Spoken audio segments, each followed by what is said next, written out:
Guys, അപ്പോൾ ഇന്ന് clay വെച്ചിട്ട് ഒരു പരീക്ഷണമാണ്. ഒരു ഡ്രിങ്ക് ഡിഷ് ഉണ്ടാക്കാനാണ് പ്ലാൻ. അപ്പോൾ ഞാൻ വിചാരിച്ചു നമ്മളെ പ്ലാസ്റ്റിക് റാപ്പില്ലേ അത് വിരിച്ചിട്ട് അതിൻ്റെ മേലെയിട്ട് പണിയാമെന്ന്. ബട്ട് അതൊരു തരത്തിലും സഹകരിക്കുന്നുണ്ടായില്ല.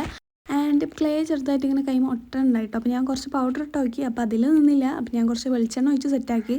ആൻഡ് കോൺഫിഡൻസ് കുറച്ച് കൂടുതലായതുകൊണ്ട് ഞാൻ പേപ്പറിലൊന്നും വരച്ച് വെട്ടിയെടുക്കാതെ ഡയറക്റ്റ് അതുമ്പോൾ പണിയാൻ നോക്കി. ഒത്തില്ല.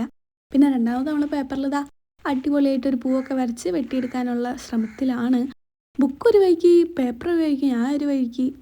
ഏതത് അങ്ങനെ അതൊക്കെ അടിപൊളിയായിട്ട് വെട്ടിയെടുത്തു എന്നാണ് എൻ്റെ ഒരു ഇത്. അങ്ങനെ വെട്ടിയെടുത്തതിന് ശേഷം ഞാൻ രണ്ടാമത് പരത്തി പിന്നെയും അത് ഇങ്ങനെ റെഡിയാക്കി എടുത്തു. ആൻഡ് ഞാൻ ഇങ്ങനെ വീഡിയോ എടുക്കണതിൻ്റെ മറ്റൊരു ഉദ്ദേശം എൻ്റെ കയ്യിലുള്ള ഇങ്ങനെ പുതിയ പുതിയ സാധനങ്ങൾ നിങ്ങളെ കാണിക്കുക എന്നുള്ളതാണ്.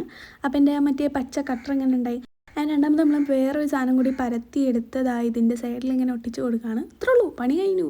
ഏതാ എളുപ്പമല്ലേ. അപ്പോൾ ഫൈനൽ ലുക്ക് എങ്ങനെയുണ്ട്, ഇഷ്ടപ്പെട്ടാൽ കമൻറ്റ് ചെയ്യുക. Okay bye. ഇതിൻ്റെ പെയിൻറ്റിങ് വീഡിയോ ആയിട്ട് അടുത്ത ദിവസം വരാം.